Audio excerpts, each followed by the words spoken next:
Hello, Photography Nation. If you were with me last week, we went into part 1 of how to get great color with using lights in your photographs. Today, we're diving into part 2 and part 3. But before we go into that, I know a lot of people are having a hard time. And yes, I too have had my ups and downs this year. Today, we are talking about color.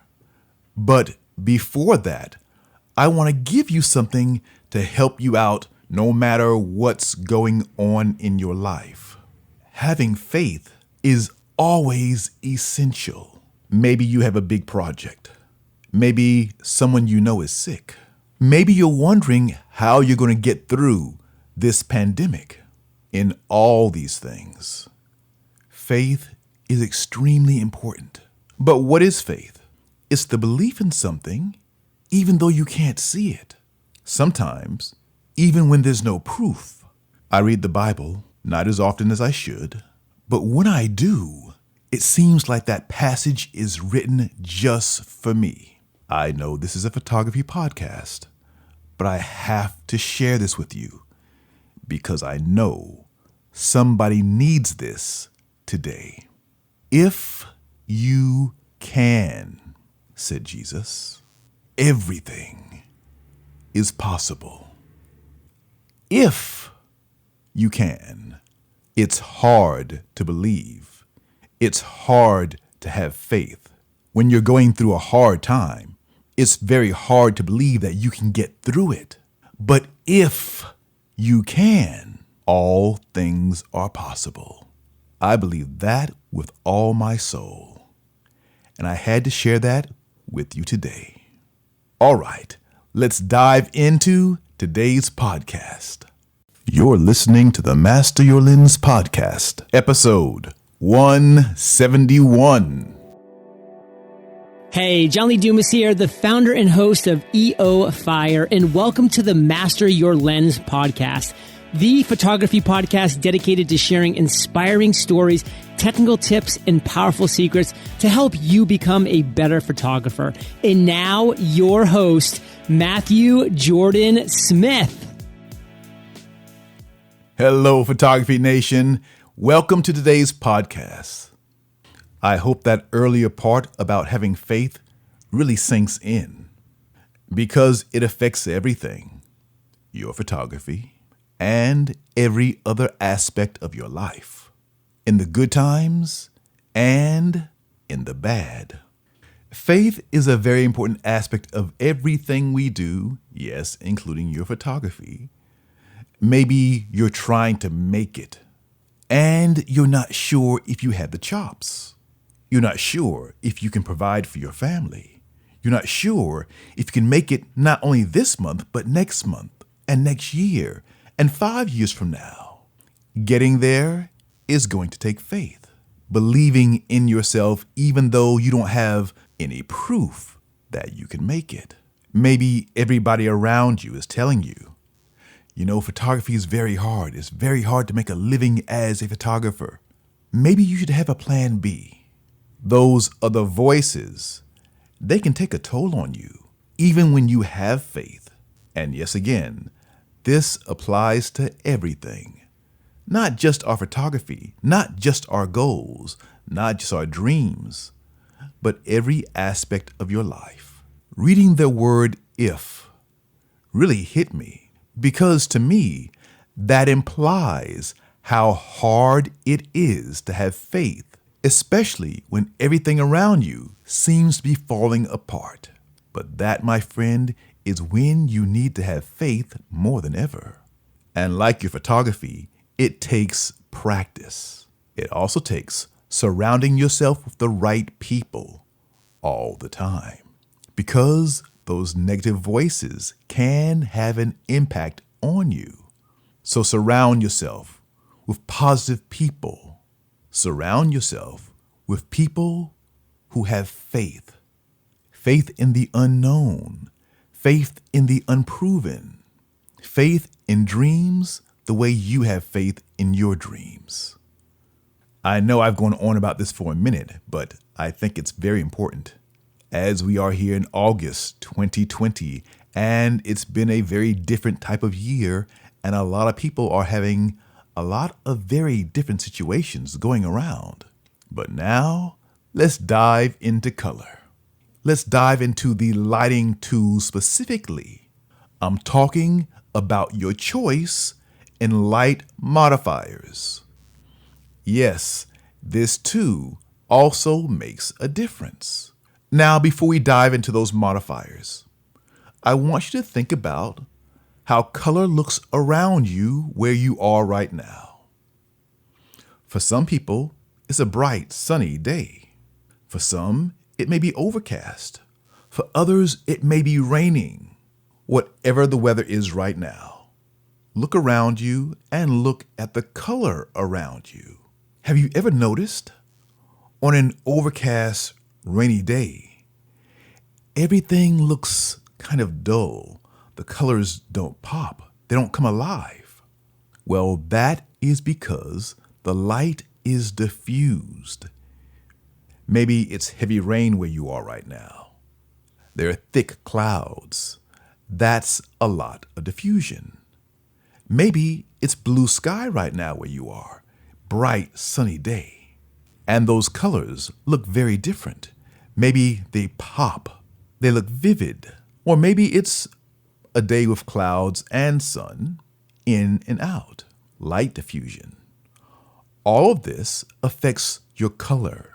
Now, when we go into photography and lighting, think about those different modifiers. They act in the same way. A softbox looks one way because it is very soft. It is very diffused. And your colors will look that way as well. When you try different modifiers, and there are a lot, they all affect your color and how those colors appear. But the great thing about this is, unlike the weather, you have total control of this by just simply selecting your modifier. A certain modifier is going to make your colors appear stronger, appear to have more saturation. So when it comes to color and your lights, think about the modifier you're going to use, because yes, it does make a difference. Whether you're going to use an umbrella, is it a white umbrella or a silver umbrella? Is it a deep dish umbrella? Is it a softbox? Is it a softbox with one level of diffusion or two levels of diffusion? Is it a beauty dish? Is it a bare beauty dish or a beauty dish with a grid or with the diffusion cover over it? All of these things affect your color. Let's go a little bit further. Another tool that I use all the time is a color meter. We talked about meters last week, but one thing about the color meter that I love, especially when it comes to your light, is that color rendering index. Not all light reads the same. Not all light has the ability to give you the full range of color. Now, for some, this is shocking to hear, but there are things that we can't see, like the color rendering index, your light's ability to render the full range of color. Now, again, I will show you this on my class that takes place starting on the 15th of September. Now let's continue with lighting. And this will be in part 3 of my class. And this is something that people usually don't really talk about. And that's dealing with nets, grids, and gels. Nets, photography nets, grids on your lights, and of course, your color effect gels.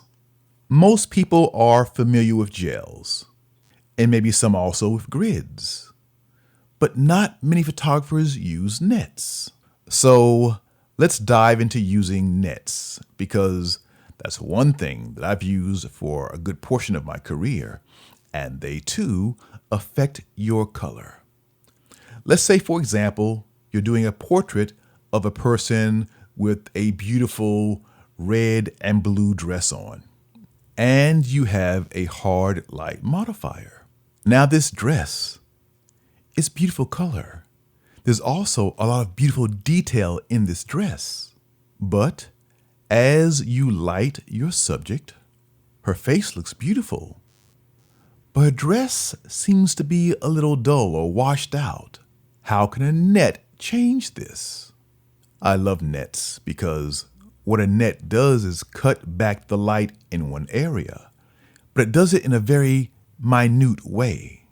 So if I have a dress and I want colors to pop in one area that may be overexposed somewhat, I can cut the light in that area simply by using a net. Now, this works for color. It also works for somebody who's wearing all white as well. If you have a person in color and you want that color to be deeper, we already know by underexposing slightly, you can get a richer color.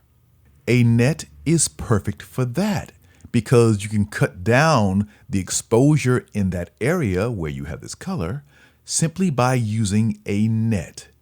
So the dress gets a little less light, so it's slightly underexposed, which makes your color more saturated. The same is true as if they have on a white garment, a white dress, or a white sweater, or a white shirt. A net can cut down the light in that area so you can maintain your detail or your color in those areas, but keep your face looking the right exposure. Let's go into grids. Grids work somewhat the same way. They cut back lights in other areas and concentrate the light in one area. If you're doing portraits, let's say your subject's face, the light is concentrated there on the face. All other areas become more saturated. The exposure goes down in those areas.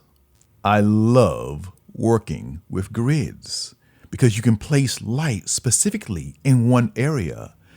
Maybe you want to highlight one area of color, but you don't want to light the entire area. A grid is perfect for this situation. And you can do this with any part of your scene. Maybe you have 3 or 4 areas you want to highlight in a scene. A light with a grid on each one of those areas can help it stand out, make it pop, make it special. So learning how to use grids, learning how to use nets is beneficial to you getting better color in your photographs. Now let's talk about gels. When it comes to using color gels, it's hard to look at a gel and know exactly what that gel is going to look like. You may go to your local photo market, buy a gel, thinking it will look one way. Place that gel on your light, and it looks very different. This is definitely something you need to see. The first thing I do when working with gels is use my meter, like I talked about last week, to find out what the exposure is in the scene before I place a gel on my light. I want to know that exposure first. Once I have that reading, then I'll place the gel on my light. I don't want to compensate for a gel and reading my light at the same time. So for example, let's say I'm using a blue gel on a subject and I want that gel to have this rich saturated color. I'm going to read the person who I'm photographing, the area where I want to have that blue gel. I'll read that area without the gel on my light first. Let's say it reads F8 before I put my gel on. I'll set my camera to that reading, F8. Then I'll place my gel on my light. Now, what's going to happen? Of course, that gel is going to cut back the light. That's what you want that gel to do, to give you the full color. I don't want to take an exposure, and this counts whether you're using your histograms, looking at the back of your camera, 2 things I don't suggest, or using your light meter. Either way, whatever you decide to do, make sure you find out your exposure first before you add your gel. Then place your light on your gel once you have your correct exposure to work with first, and then you'll get full, beautiful color. Now, if this is not enough to hear, come and join me at the Creative Photo Academy. Each of my classes is 2 hours. We're going to dive in deep into dealing specifically with color and lighting. This class is talking about color on the photography lighting side. So get ready, come and join me. Just go to creativephotoacademy.com and sign up there. The first class is September 15th, then September 24th, and then finally September 29th. To sign up, go to creativephotoacademy.com. Once you are there, look for the class by Matthew Jordan Smith. Yours truly. This is the last podcast for August 2020. Next week, I'm going to take you to Kyoto. All right, Photography Nation, that's going to do it for this week's episode of the Master Your Lens podcast. I hope you're having a great day. I hope you are believing in your ability to have a great day. Despite everything happening around you, take this time to think about what you believe in. Take this time to think about something you want badly. And just remember, if you can fully believe, if you have the power to truly believe, everything is possible. All right, Photography Nation, until next week, always dream big. Bye for now.